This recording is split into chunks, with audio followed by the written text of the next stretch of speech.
Assalamualaikum warahmatullahi wabarakatuh. Innal hamdalillah nahmaduhu wa nasta'inuh wa na'udzubillahi min syururi anfusina wa min sayyiati a'malina. May yahdihillahu fala mudhillalah wa may yudlil fala hadiyalah.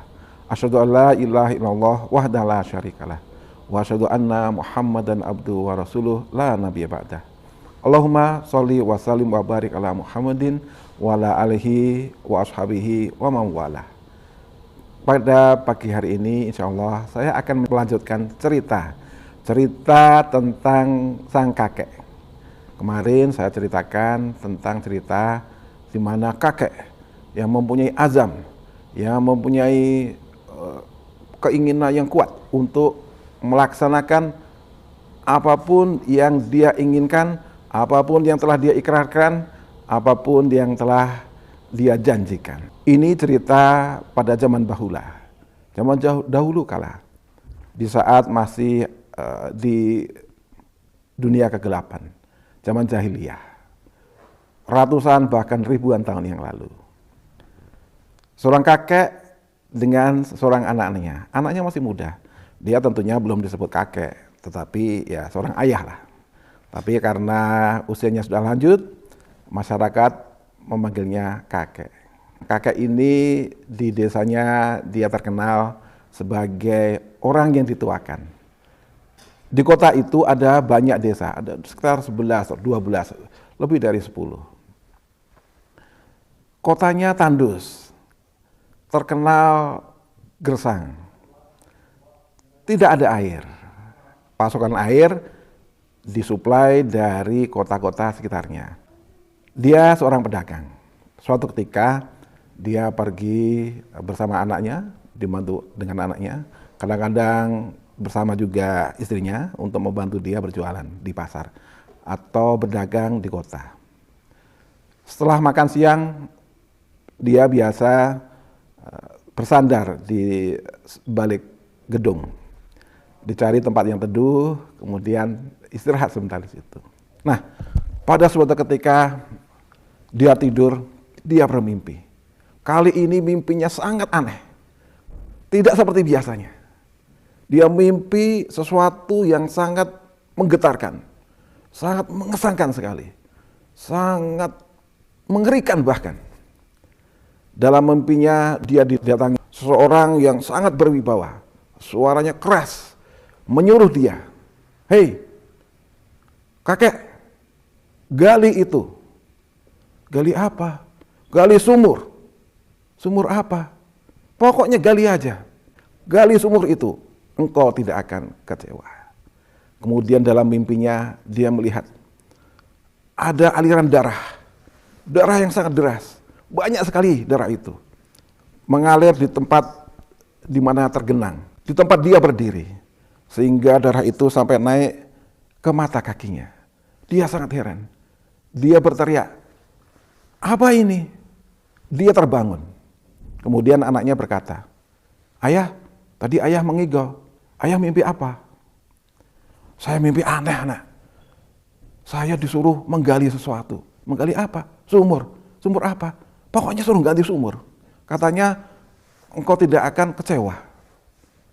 Wah, itu hanya mimpi aja. Masa di sini gali sumur? Di kota ini itu sudah ratusan tahun, bahkan ribuan tahun.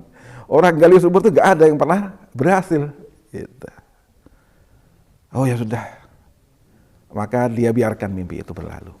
Tetapi esok harinya, di tempat yang sama, dia bermimpi lagi. Didatangi oleh orang yang aneh itu. Oleh orang yang sangat berwibawa, sangat keras suaranya, dan nyuruh-nyuruh dia. Dan dalam mimpinya, dia disebutkan, "Cepat digali, itu sumur yang penuh berkah." "Sumur apa?" "Sumur yang airnya manis." "Hah? Airnya manis? Masa ada sumur airnya manis?" Kemudian tiba-tiba dia melihat di kakinya itu dia diserbu oleh semut merah. Ribuan semut merah, bahkan jutaan semut merah mengelilingi dia, merangkak naik ke kakinya sampai ke betis. Dia berteriak, "Apa ini?" Dia terjaga. Anaknya bertanya lagi, "Ayah, tadi ayah mengigau lagi. Mimpi apa ayah?" "Saya didatangi orang itu lagi. suruh menggali sumur. Sumur apa ya? Sumur yang airnya manis. Wah, mana ada sumur airnya manis? Apalagi di sini. Orang sudah desa manapun yang ada 10 desa atau lebih di situ. Udah menggali sumur sampai puluhan meter, nggak ada yang berhasil. Memang di situ terkenal sudah ribuan kali dicoba, tidak ada yang berhasil. Nggak ada sumur satupun yang keluar airnya di situ. Kemudian, oh ya sudahlah, mungkin itu hanya mimpi belaka. Tetapi esok harinya di tempat yang sama dia istirahat tadi, dia tertidur lagi dan mimpi yang serupa.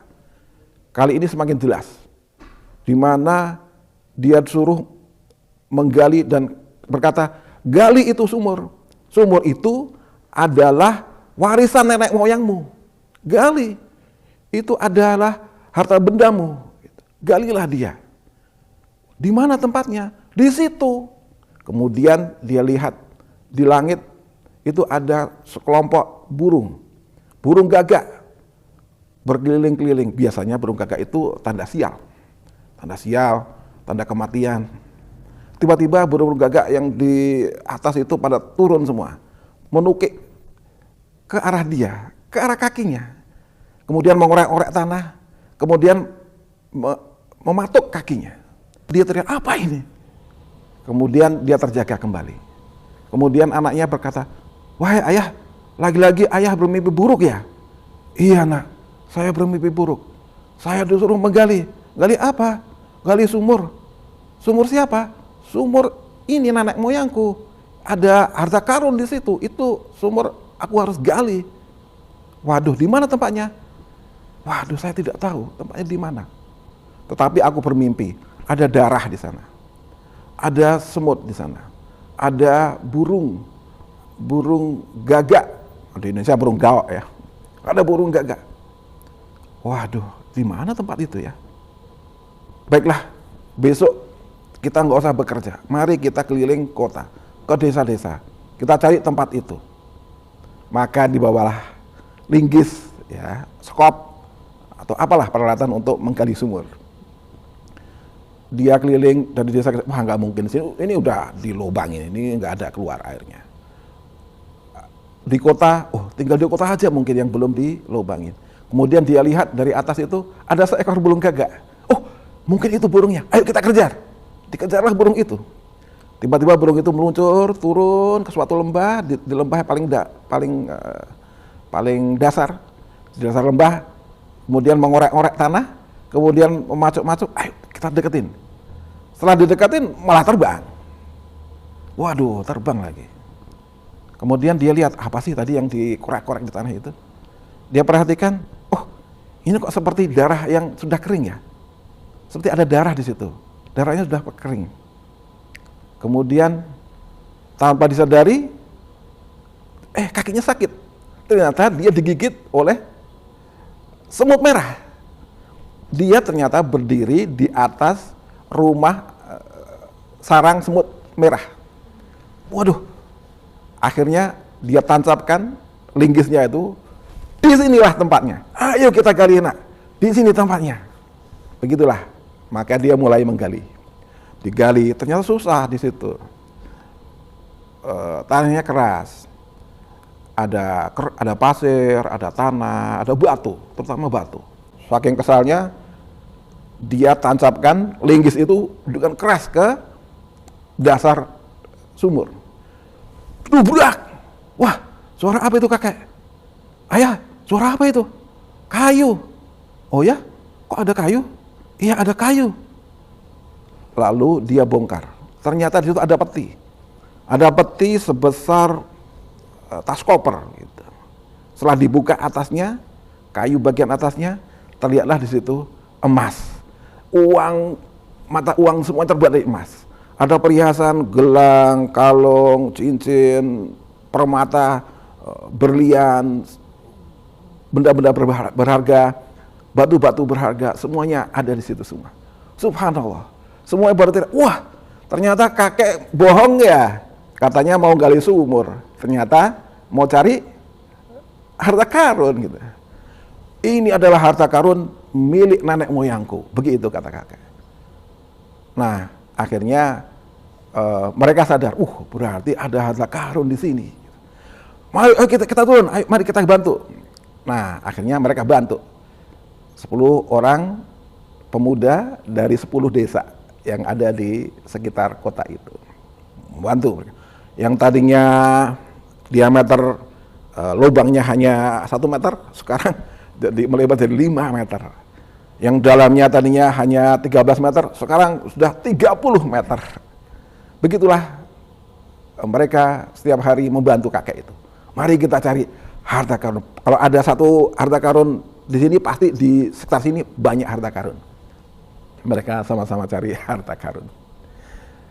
Tapi mereka tidak mendapatkan. Sampai kedalaman 31 meter, nggak ada juga harta karunnya. Airnya juga nggak keluar. Akhirnya mereka tidak ingin lagi membantu kakek. Maaf kakek, kami sudah capek dan frustasi, ini nggak ada lagi, udah nggak, harta karun nggak ada lagi. Air pun juga nggak mungkin ada. Ini udah ribuan tahun terkenal di sini, nggak ada air. Akhirnya mereka nggak ada yang membantu. Tinggallah anaknya sendiri yang satu tadi. Akhirnya dia berdoa kepada Allah. Ya Allah, beri aku, karuniai aku anak yang banyak. 10 orang anak laki-laki. Nanti kalau engkau beri aku 10 orang anak laki-laki, aku akan sembelih satunya. Aku akan korbankan sebagai tumbal untukmu ya Allah. Begitu. Dia kesal sekali. Kemudian saking kesalnya, dia tancapkan kembali linggisnya itu tadi di dasar sumur. Buas! Suaranya seperti gentong pecah. Gentong berisi air pecah. Dan betul, apa itu? Air keluar. Airnya keluar. Iya, airnya keluar. Berarti ada air di sini.